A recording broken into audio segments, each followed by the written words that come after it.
आलस्य इंसान का सबसे बड़ा शत्रु है। कहते हैं कि जिन्होंने अपनी ज़िंदगी में कामयाबी हासिल करनी होती है, वो देर तक सोया नहीं करते, क्योंकि सोई हुई आँखों से जो हम सपने देखते हैं, वो पूरे नहीं होते। अगर हमें अपने सपने पूरे करने हैं, तो हमें जागती आँखों से देखने होंगे और उसके लिए हमें देर रात तक सोना नहीं होता, देर रात तक जागना नहीं होता। तो अगर आपने कामयाब होना है, तो हमारी ज़िंदगी का एक असूल होना चाहिए कि रात को टाइम से सोएँ हम और सुबह टाइम से उठें, क्योंकि आलसी इंसान कुछ भी नहीं कर सकता। कई बार क्या होता है कि सुबह अलार्म बजता रहता है और बच्चे क्या कहते हैं, नहीं हमें अभी सोने दो। वो 5-5 मिनट करते-करते सोए रह जाते हैं और अलार्म बज-बज के बंद हो जाता है अपने आप ही। तो जब हमने जीवन में तरक्की करनी है, तो आलस को हमें अपनी ज़िंदगी से बाहर करना होगा, क्योंकि आलस इंसान का सबसे बड़ा शत्रु है। जो लोग भी कामयाबी हासिल करते हैं, वो कभी भी रात-रात को जागा नहीं करते और सुबह लेट तक वो सोया नहीं करते। तो इंसान का जो सबसे बड़ा शत्रु है आलस, उसे हमें भगाना चाहिए और इसके लिए मैं आपको एक मोटिवेशनल स्टोरी सुनाती हूँ। होता क्या है, एक बार एक व्यक्ति होता है, उसके पास एक पारस पत्थर होता है। वो पारस पत्थर ले जाता है और अपने बेटे को कहता है कि बेटा, ये पारस पत्थर है, ये तेरे को मैं 24 घंटे के लिए दे रहा हूँ। अगर तुमने ये यूज़ कर लिया, इसके साथ तुम जो भी रखोगे वो सोना बन जाएगा, लेकिन तुम्हारे पास सिर्फ़ 24 घंटे हैं। तो उसका बेटा होता है, उसे नींद इतनी प्यारी होती है कि वो सोया ही रहता है। वो 24 घंटे होने को 1 घंटा रहता है और वो कहता है मैं उठ जाता हूँ और उठते ही मैं जल्दी-जल्दी सोना बनाने की कोशिश करता हूँ मैं। तो फटाफट मार्केट में भागता है, लोहा लेने जाता है कि आज तो मुझे बहुत सारा सोना बचाना है। लेकिन होता क्या है, 1 घंटा रह जाता है। 1 घंटे में तो वो मार्केट में पहुँचता है और उसका टाइम निकल जाता है। तो आते हैं उसके पास पापा और कहते हैं कि बेटा सोना तूने बना लिया? कहता नहीं पापा, मेरी तो नींद ही नहीं खुली। सोचो इतनी बड़ी जो उसके पास मिली थी बात, वो उसके हाथ से निकल गई, थोड़ी-सी नींद के पीछे। तो अगर आपने ज़िंदगी में तरक्की करनी है, तो आलस को आपको निकालना पड़ेगा। एक स्टोरी मैं आपको और सुनाती हूँ। एक बार एक किसान के खेत में अच्छी फसल तैयार हुई पड़ी होती है। फसल तैयार होती है और वहीं पे चिड़िया ने एक घोंसला बना रखा होता है, अपने बच्चों के साथ रहती है। तो किसान अपने बेटे को बुलाता है और कहता है कल हमने फसल काटनी है, फसल पक के तैयार हो चुकी है। तो उसका बेटा कहता है ठीक है। तो चिड़िया के बच्चे कहते हैं कि चिड़िया को कहते हैं कि हमें यहाँ से निकलना होगा, क्योंकि कल ये फसल कट जाएगी। वो कहती है नहीं, मुझे पता है किसान के बेटे बहुत आलसी हैं, वो फसल को नहीं काटेंगे। वो कह के दाना लेने चली जाती है। फिर अगले दिन किसान आता है, देखता है मेरी फसल तो ऐसी की ऐसी ही पड़ी है। फिर दूसरे दिन वो नौकरों को बोलता है। नौकरों को कहता है कि तुमने ये फसल काटनी है। बेटे ने तो कहना माना नहीं, वो नौकरों को लेके आ जाता है। तो नौकर भी उसे ऐसे ही मिलते हैं। नौकर भी फसल नहीं काटते और उधर चिड़िया के बच्चे कहते हैं आज तो किसान ने नौकरों को कह दिया है, तो हमें यहाँ से उड़ना ही पड़ेगा। तो वो क्या कहती है चिड़िया कि उसके नौकर भी उस जैसे ही हैं, आलसी हैं, उसके बेटे जैसे आलसी हैं, तो हमें कोई दिक्कत नहीं है, तुम आराम से रहो। वो कह के फिर दाना लेने चली जाती है। तीसरे दिन किसान आके कहता है मेरी फसल तो ऐसी की ऐसी पड़ी है, ना मेरे बेटे ने कहना माना और नौकर भी ऐसे मिले। वो कहता है कल मैं खुद ही इस फसल को काटने आऊँगा। तो फिर चिड़िया के बच्चे कहते हैं चिड़िया को कि अब तो हमें उड़ना ही पड़ेगा, क्योंकि आज किसान खुद आया था और वो कहने लगा कि मुझे ये फसल खुद ही काटनी पड़ेगी। फिर चिड़िया कहती है हाँ, हमें आज उड़ना ही पड़ेगा, क्योंकि अब तो किसान ने खुद ही फैसला ले लिया है, क्योंकि जब हमने खुद ठान लेते हैं कि हमने ये काम करना है, तो वो काम जल्दी से हो जाता है। तो इससे हमें ये सीख मिलती है कि किसी भी काम को हमें एक दूसरे के ऊपर टालना नहीं चाहिए। जैसे किसान ने पहले अपने बेटों को कहा, फिर नौकरों को कहा, अगर पहले दिन ही वो दोनों को मिल के काट लेता फसल, तो उसकी फसल कट जाती। तो आलस के पीछे तो इतनी स्टोरियाँ हैं कि किस तरह से आलस करके इंसान पीछे रह जाता है, तो आलस को हमें बिल्कुल त्यागना पड़ेगा, अगर ज़िंदगी में हमें कामयाब होना है। एक और स्टोरी सुनाती हूँ मैं आपको। एक बार क्या होता है, एक राजा होता है। राजा के राज्य में पूरे धन भंडार भरे होते हैं। उसका एक ही बेटा होता है। बेटा बड़ा हो जाता है, तो राजा कहता है अब तू ये गद्दी मैं तेरे को सौंप देता हूँ, क्योंकि अब मैंने बहुत राज कर लिया, अब ये गद्दी मैं तुझे देता हूँ। तो बेटा होता है बहुत आलसी, उसे सिर्फ़ नींद प्यारी होती है, वो दिन-रात सोने में अपना टाइम वेस्ट करता रहता है। तो राजा कई बार सोचता भी है मैं सारी गद्दी इसको सौंप दूँगा, लेकिन इसको नींद इतनी प्यारी है। वो फिर भी कहता है, कहते हैं ना पुत्र मोह में इंसान अंधा होता है, वो फिर भी उसको अपनी राजगद्दी सौंप देता है और वो थोड़े दिन के लिए कहीं चला जाता है। तो जैसे ही जाता है वो, तो राजा का बेटा तो फिर सोने ही लग जाता है। इसका नाजायज़ फ़ायदा वो क्या उठाते हैं कि उसके राज में जितने भी होते हैं बाहर, वो सब राजा बन के बैठ जाते हैं। तो कहते हैं कि हमारा राजा जो है, वो तो दिन-रात सोया रहता है, बाहर निकल के देखता ही नहीं है। तो वो सब अपने आप को राजा समझने लग जाते हैं। एक दिन उनके वहाँ पे एक पंडित आता है। पंडित आके देखता है कि यहाँ का राजा कौन है? वो सारा चेक करता है, यहाँ तो सारे राजा बने बैठे हैं। वो जिसके पास देखते हैं सबने राजा वाली ड्रेस डाल रखी होती है। वो अंदर जाता गया। जिसको देखे सबने राजा के कपड़े डाल रखे हैं, तो वो कहते हैं तुम भी राजा हो? कहते हैं हाँ, हम राजा हैं। फिर थोड़ी आगे जाता है, यहाँ का राजा कौन है? वो कहते हैं हम राजा हैं। मंत्री जितने भी होते हैं वहाँ के सब राजा की ड्रेस में होते हैं वो। फिर वो जाता है बिल्कुल अंदर कहता है मुझे तो असली राजा से ही मिलना है। जब वो जाके देखता है कि एक राजा सोया पड़ा होता है, राजा की ड्रेस में ही होता है वो भी।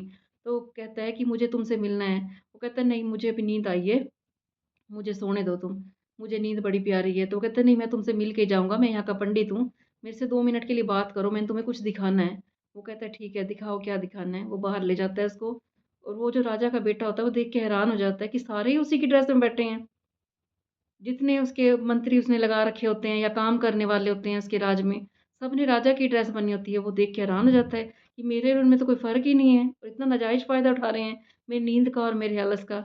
उस दिन उसकी आँखें खुल जाती हैं और उसी टाइम उसके पापा भी आ जाते हैं। वो देखते हैं कि आज मेरा बेटा इतना तैयार होया बैठा है और मेरा राजकाज सँभाल रहा है, वो बहुत खुश हो जाता है। उस पंडित का शुक्रिया करता है, कहता है कि तुमने मेरी आँखें खोल दी। मेरे बेटे को सही राह पे ला दिया, इसका आलस दूर कर दिया। तो किस तरह से हम थोड़ा-सा आलस करते हैं तो लोग कितना फ़ायदा उठाते हैं। कई बार क्या होता है हम ऑफ़िस में काम करते हैं और हमें ऐसा स्टाफ़ मिल जाता है कि उसका नाजायज़ फ़ायदा उठाते हैं अगर हम थोड़ी-सी लापरवाही कर देते हैं। ऐसे ही आप कोई दुकानदार हो और आपने कहीं पे स्टाफ़ लगा रखा है, आप नहीं देखते, आलस में रहते हो, वहाँ जाते नहीं हो, तो इस बात का फ़ायदा भी स्टाफ़ उठा लेता है आपका। तो जितना हो सके अगर ज़िंदगी में तरक्की करनी है तो हमें आलस को त्यागना पड़ेगा और सोने से कुछ भी नहीं होता। आपने कहावत सुनी भी होगी, जो जागत है सो पावत है, जो सोवत है सो खोवत है। ये परमात्मा ने इतनी अच्छी प्रकृति बना रखी है, सुबह टाइम से उठें, आलस को त्यागें, अच्छी डाइट लें। कहते हैं सुबह का टाइम ऐसा होता है कि या तो हम इंसान जाग के इस कीमती समय का फ़ायदा उठा सकते हैं या सोकर हम इसे गँवा सकते हैं। अब कई बार क्या होता है हम बीमार हो जाते हैं डॉक्टरों के हम चक्कर बहुत काटते हैं। वो फिर हमें क्या कहते हैं आपको योगा करना पड़ेगा, सुबह जल्दी उठना पड़ेगा। क्यों ना हम जब ठीक हैं तभी हम जल्दी उठें सुबह, काम पे जाएँ, योगा करें, मेडिटेशन करें, अच्छी डाइट लें, तो आप लोग बीमार होगे नहीं। अब कोरोना टाइम में हुआ क्या था कि लोग ऑक्सीजन के लिए इधर-उधर जा रहे थे लेकिन ऑक्सीजन नहीं मिल रही थी। हॉस्पिटलों के इतने चक्कर लगाए, कहीं पे किसी को बेड नहीं मिला, किसी के पास पैसे की कमी थी। तो इतनी दिक्कत हुई थी सबको। अगर तब आप लोग ऑक्सीजन की परवाह नहीं करते थे, ऑक्सीजन हॉस्पिटलों में ढूँढ रहे थे। लेकिन सुबह का टाइम ऐसा होता है, परमात्मा फ्री में ऑक्सीजन बाँट रहा होता है और फ्री में वो हमारा भाग्य लिख रहा होता है। तो आप अब फ्री में अपना ऑक्सीजन भी लीजिए, प्रकृति के साथ जुड़िए। कहते हैं जितना हम प्रकृति के नज़दीक रहते हैं, वो परमात्मा के नज़दीक हो जाते हैं। मेडिटेशन करें, परमात्मा से अपना संबंध बनाएँ, भगवान के साथ योग लगाएँ और अपने आलस को दूर भगाएँ और छोटा-छोटा योग करें, थोड़ा-थोड़ा योग भी करें, मेडिटेशन करें, अच्छी डाइट लें और जैसा हम आगे काम कर रहे हैं, हमें देख के फिर और भी देखते हैं। आगे तुम बड़े हो जाते हो, तुम्हारी शादी हो जाती है, तुम्हारे बच्चे देखते हैं। अगर माँ-बाप ऐसा काम कर रहे हैं, सुबह जल्दी उठते हैं, तो उनकी औलाद भी जल्दी उठती है। कई बार क्या होता है, माँ-बाप खुद भी सुबह 10-10 बजे तक उठते नहीं हैं, 8-8 बजे तक सोए रहते हैं, तो उनकी औलाद भी आगे ऐसी बन जाती है। अगर पेरेंट्स सुबह जल्दी उठते हैं, पेरेंट्स जो काम करते हैं, उनको देख के बच्चे भी वही काम करने लग जाते हैं। वो ये सोचते हैं कि हमारे माँ-बाप सुबह जल्दी उठते हैं, काम करते हैं, तो हमें भी सुबह जल्दी उठना चाहिए। कहते हैं कि जो बच्चे होते हैं, वो माँ-बाप से ही सीखते हैं। वो बच्चे माँ-बाप की परछाई होते हैं। तो आप आलस को त्यागोगे, तो आपके बच्चे भी आलस को त्यागेंगे। और कहते हैं, जिन्होंने सपनों को पूरा करना होता है, वो देर रात तक जागा नहीं करते और देर रात सुबह तक सोया नहीं करते। तो हमें सूर्य निकलने से पहले उठना चाहिए। पहले के टाइम में आपने देखा होगा कि लोग रात को जल्दी सो जाया करते थे और सुबह जल्दी उठ जाया करते थे। उनको ये लगता था कि हम शाम को जल्दी खाना-पीना खा के रात को हम जल्दी सोएँगे, तो हम सुबह जल्दी उठेंगे। लेकिन अब होता क्या है, लोग सारी-सारी रात सोते नहीं हैं। जो उनका उठने का टाइम होया करता था पहले वाले लोगों का, वो आज के लोग हैं वो सोया करते हैं उस टाइम तक तो। लोग 2 बजे सोते हैं, रात को 3 बजे सोते हैं और ये परमात्मा ने रात बनाई थी सोने के लिए, नींद के लिए बनाई थी। दिन बनाया था काम करने के लिए, लोगों ने उल्टा काम कर दिया कि लोग दिन में तो सोते हैं और रात को उठ के काम करते हैं। रात को खाना खाते हैं, कई बार तो हमने ये भी देखा है कि लोग सारा-सारा दिन सोए रहते हैं। रात को उठते हैं, फिर खाएँगे, पिएँगे, घूमने जाएँगे। तो रात का टाइम परमात्मा ने सोने के लिए बनाया है। तो रात को सोते टाइम भी मेडिटेशन करें, परमात्मा को याद करके सोएँ। अगर आप रात को परमात्मा को याद करके सोओगे, तो आपकी नींद योग निद्रा बन जाएगी और आपकी सुबह नींद जल्दी खुलेगी और ऊपर बैठा हुआ परमात्मा भी आपसे खुश होगा कि देखो ये परमात्मा का नाम लेके सो रहा है, हमें याद करके सो रहा है। उसको नींद भी अच्छी आएगी, फिर परमात्मा आपको अपने आप ही उठा देगा। आप 21 दिन के लिए रूटीन फ़ॉलो करें कि 21 दिन आप अपने आप उठें सुबह जल्दी अलार्म लगा के, तो 21 दिन बाद आपको अलार्म लगाने की ज़रूरत ही नहीं पड़ेगी, आपकी नींद अपने आप उस टाइम खुल जाएगी। कहते हैं हमें तो एक कदम बढ़ाना पड़ता है, आगे परमात्मा हमारी खुद हेल्प करता है।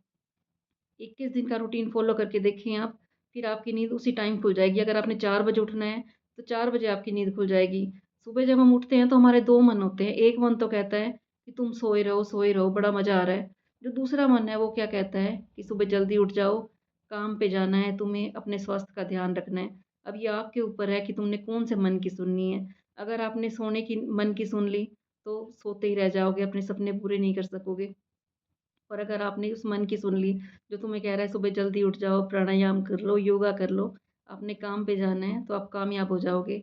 अब थोड़े से आलस को त्याग के आप अपनी ज़िंदगी में कामयाब हो सकते हो। बताना आपको मेरी वीडियो कैसी लगी? अगर आपने कामयाबी हासिल करनी है, तो आपको आलस छोड़ना ही पड़ेगा। कहते हैं, कामयाबी के आगे आलस सबसे बड़ा शत्रु है। तो इस शत्रु के ऊपर जीत कैसे पानी है आपने? आलस को दूर भगा के।